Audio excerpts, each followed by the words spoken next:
Chống giặc là phải xông pha, chống dịch là phải ở nhà rõ chưa? Hai mọi người, hôm nay mình sẽ không giới thiệu một mẫu nhà mới nào cả. Mà hôm nay mình sẽ mạo muội đăng lên một video về một chuyến đi nho nhỏ để cho bằng anh bằng em trên này. Vì mình thấy mọi người tá lả đi chơi mà mình không đi thì thật là hổ thẹn.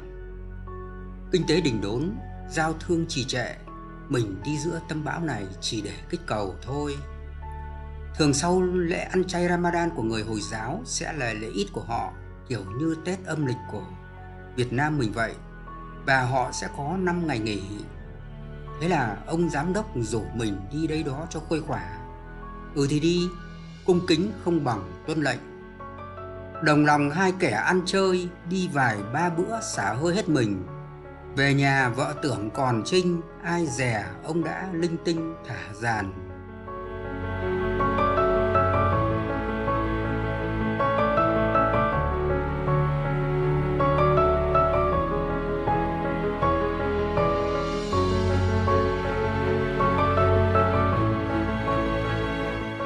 Đất nước Jordan cách Việt Nam một con dao quăng với khoảng cách địa lý 17.000 km. Nếu đi bằng máy bay thì bạn sẽ mất khoảng 18 tiếng. Từ Hà Nội đi bạn có thể transit tại Thái Lan rồi sang Jordan. Bạn có thể qua Doha rồi đến Jordan cũng được. Hoặc nếu có nhiều tiền, bạn có thể ghé qua Dubai ăn chơi rồi đến Jordan cũng xong. Còn nếu ai hồn lìa khỏi xác rồi thì chẳng cần đi bằng gì cũng đến nơi được. Jordan là một trong những nước ở vùng Trung Đông mà hàng xóm của nó là Iraq ở phía đông, Syria ở phía đông bắc, Palestine ở phía tây bắc, Israel ở phía tây nam và Ả Rập Xê Út ở phía đông nam. Chiến sự cũng hay xảy ra ở dải Gaza này và bờ tây sông Jordan. Đặc điểm chung của ba nước Jordan, Palestine và Israel là có chung một khu du lịch với cái tên là Biển Chết. Và hôm nay đây cũng chính là chuyến đi của mình đến đó. Gọi là Biển Chết nhưng thực ra nó lại là bất diệt, vì ngàn năm sau người đời vẫn còn nhắc đến nó. Và chúng ta cũng thế, chúng ta chỉ chết khi hình bóng của ta không còn trong trái tim của những người đang sống. Khu du lịch Biển Chết cách khu mình ở là khoảng 40 phút ô tô thôi. Vì chúng mình chỉ có ít tiền nên nơi mình đến chỉ là tổ hợp khách sạn 5 sao Crown Plaza với hàng trăm phòng nghỉ và nằm ngay bên bờ Biển Chết. Cổng chính ở bên trái trên mô hình, và bên trong là khu đại sảnh để đón tiếp khách đến nghỉ ngơi. Xung quanh là các phòng nghỉ cao cấp và chính trung tâm là một bể bơi phức hợp với nhiều khu vực bơi cho mọi lứa tuổi. Xung quanh rải rác còn có nhiều bể bơi nhỏ nữa. Tiến đến là khu nhà ăn của khách sạn với 2 phòng tách biệt. Phía sau là một khu spa để cho mọi người thư giãn kín, và bên tay phải sẽ là lối đi xuống Biển Chết.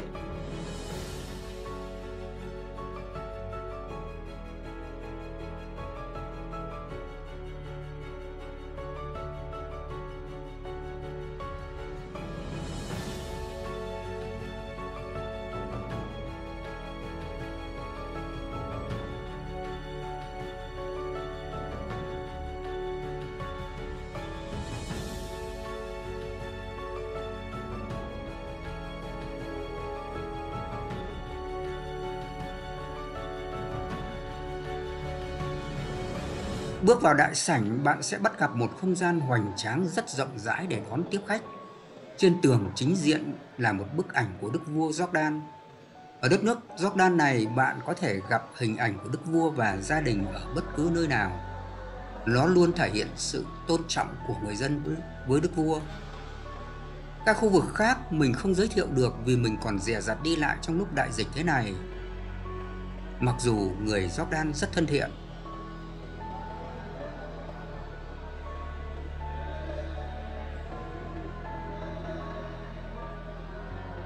Phòng nghỉ của mình nằm gần sát bờ biển và rất sạch sẽ, đầy đủ tiện nghi.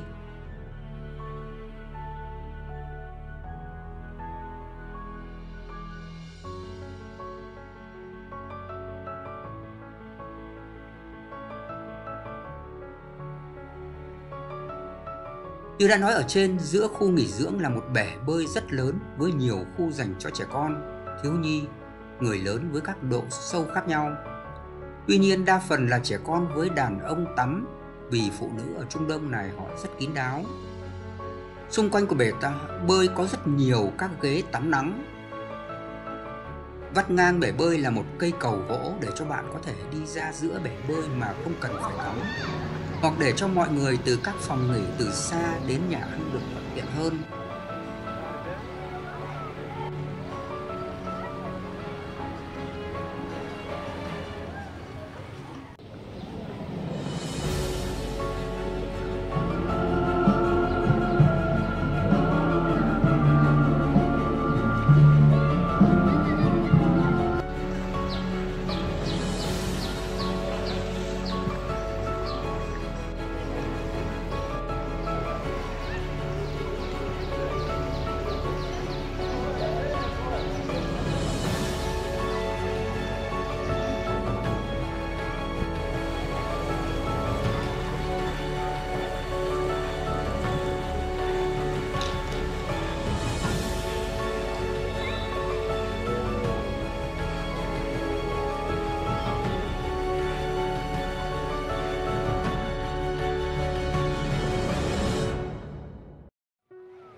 Kiến trúc xây dựng của nước Jordan này theo kiểu đạo hồi với màu tường mặt ngoài thường là màu xám đất và hầu như chỉ ốp đá sẻ, chắc có lẽ là do truyền thống từ xưa đến giờ.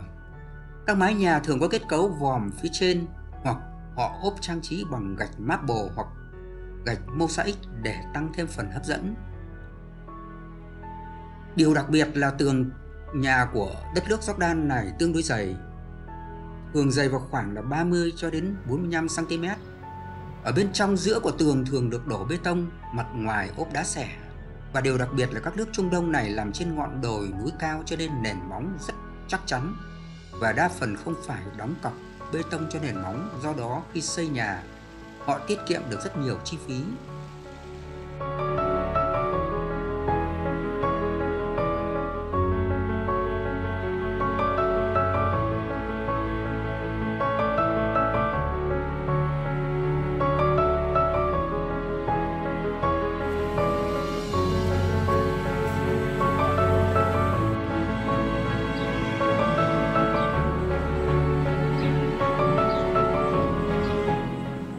Đặc biệt là mình nhìn thấy có vài cây phượng ở đây rất đẹp, chim chóc thì rất nhiều. Không như Iraq, Jordan này không có nguồn tài nguyên dầu mỏ, nhưng đất nước này phát triển chủ yếu nhờ vào nghề dịch vụ và du lịch. Khi chiến sự ở vùng Trung Đông xảy ra thì cũng là lúc người dân ở các nước xung quanh, nhất là giới nhà giàu, sẽ tản cư sang đây để lánh nạn, và đó chính là nguồn thu nhập của đất nước này. Con người Jordan này rất thân thiện. Mình chưa bao giờ thấy có những vụ đánh chửi nhau, ăn cắp ăn trộm, giết người trên phố. Va chạm giao thông cũng đôi khi xảy ra nhưng nhanh chóng được giải quyết và kết thúc bằng những cái ôm hôn và bắt tay tình bạn.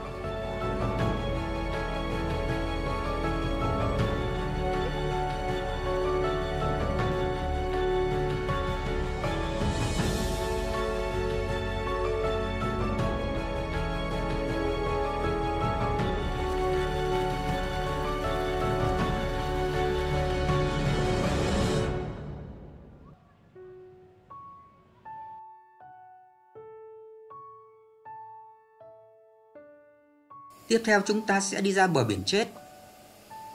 Một con đường bằng bê tông dẫn ra biển chết, và ngay lối ra là một nhà tròn có những thanh lam bằng gỗ lớn ở phía trên để treo đèn trang trí. Đó chính là khu vực để bán nước giải khát vào ban tối, và vài bục ngồi bằng gỗ phía xa để cho bạn cùng với người thân ngồi tâm sự, trò chuyện.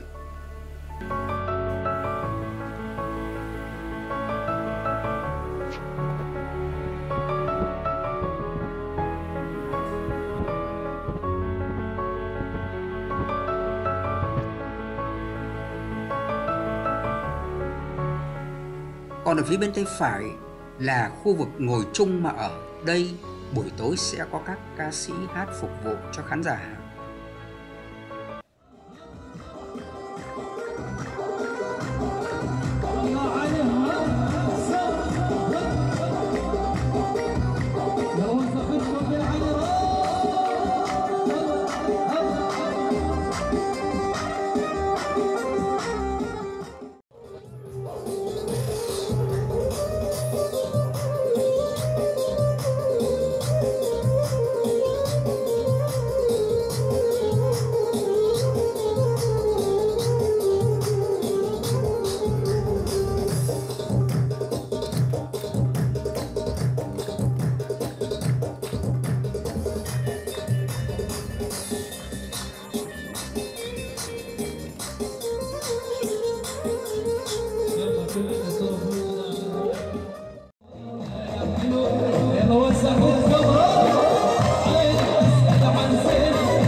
Để xuống bãi tắm của biển chết, bạn cần phải đi cầu thang máy xuống.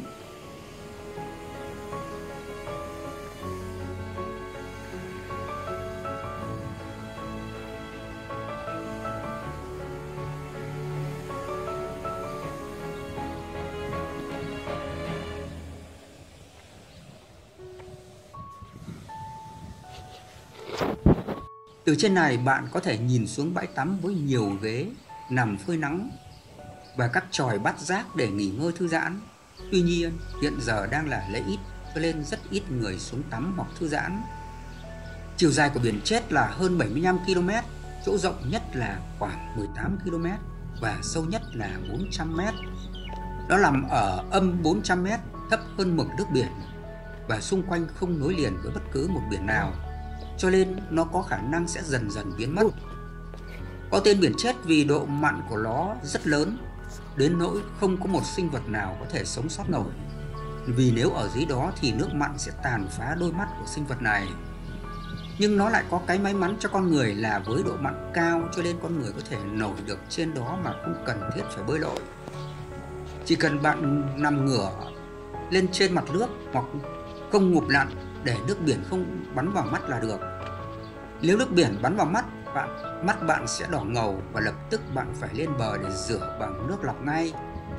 Nhưng không vì thế mà bạn từ bỏ ý định quay trở lại xuống nước, vì nước biển có sức hấp dẫn lạ thường. Thành phần của nước biển chết không chỉ có muối và nồng độ cao, mà còn có rất nhiều khoáng chất như magie, canxi, brom, kali, rất bổ dưỡng cho da, cho việc thư giãn và trị các bệnh về da như ghẻ lở, hắc bào, chàm, vảy nến, vân vân. Mặc dù bạn không thể đuối nước ở biển chết, nhưng luôn luôn có lực lượng cứu hộ sẵn sàng trên bờ để cứu giúp bạn nếu xảy ra sự cố. Khi xuống biển chết, bạn không nên đem theo các đồ trang sức, vì nếu để rơi, bạn sẽ rất khó lấy lại được. Vì bạn sẽ không thể lặn, mở mắt mà tìm đồ trang sức của mình. Và một quy định được đặt ra cho mọi người trước khi tắm như không đem theo vật nuôi như chó, mèo, vì có thể làm tổn thương mắt của chúng. Không bơi quá xa vùng cho phép, trẻ con phải mặc áo phao, vân vân. Khi đến biển chết, bạn có thể tắm bùn như mấy em này cũng được. Bùn khoáng ở đây rất tốt cho da. Sau khi bôi lên người, bạn có thể để trong vòng nửa tiếng rồi xuống biển tắm cũng được. Nhờ nồng độ muối mặn quá cao cho nên bạn hầu như không thể chìm được. Bạn có thể nằm hàng giờ trên mặt nước mà không sợ đuối. Nhiều người có thể nằm hàng giờ, đọc sách báo, truyện, nằm thư giãn trò chuyện cũng rất tuyệt vời. Tuy nhiên, bạn nên đem theo một chiếc mũ lưỡi chai để chống ánh nắng mặt trời làm chói mắt khi tắm.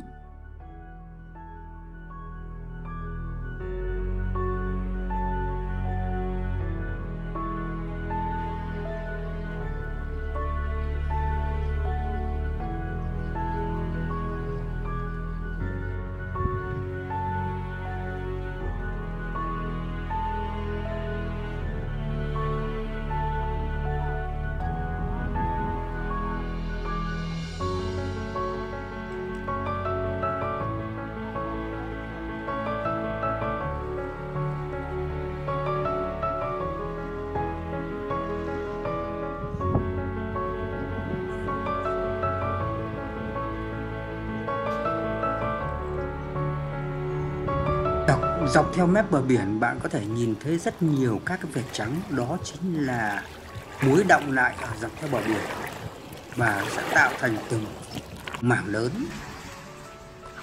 Phía bên kia bờ biển chết là đất nước Palestine và phía nam sẽ là đất nước Israel của người Do Thái. Từ bên này sang bờ bên kia của Palestine khoảng là 9 km. Tuy nhiên, bạn không thể bơi sang bờ bên kia được vì có khá nhiều trạm gác của lính biên phòng dọc theo bờ biển Palestine. Mới tháng trước là một cuộc đụng độ không kích giữa hai nước này mà cả thế giới đều bàng hoàng nín thở, với hàng ngàn quả rocket bắn sang nhau và làm hàng trăm người chết và bị thương.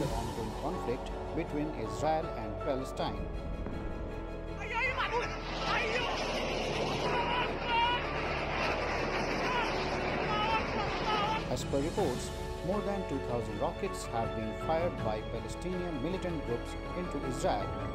This Sau khi tắm xong, bạn có thể tráng người bằng nước ngọt tại các trụ máy ở trên bờ để loại bỏ hết muối trên cơ thể. Vì đang là mùa ăn chay Ramadan cho nên rất ít người xuống tắm, mà phần lớn họ thích ở trên bể bơi chính. Biển chết đã quá quen thuộc với họ, còn lại đa phần là khách du lịch phương xa nghỉ ngơi mới xuống tắm ở biển chết. Vì mình đi có một mình cho nên cũng hay lọ mọ chỗ nọ chỗ kia. Tuy nhiên đường leo dốc lên rất khó cho nên mình không thể quay được tốt. Xung quanh đây còn có nhiều công trình nhà cửa cũng rất đẹp.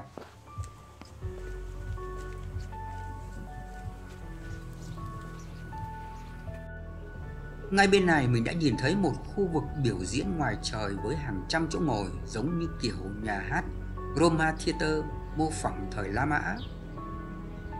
Nếu có điều kiện, các bạn có thể đến đây để nghỉ ngơi thư giãn ngắm cảnh thiên nhiên biển chết. Đất nước này còn rất nhiều cảnh quan thời La Mã mà mình chưa khám phá hết. Là một khu du lịch nổi tiếng cho nên chính phủ Jordan đang làm mọi cách để gìn giữ tuyệt tác của thiên nhiên này. Biển chết sẽ không bao giờ chết. Cảm ơn bạn đã xem video để biết phần nào về khu du lịch nổi tiếng này.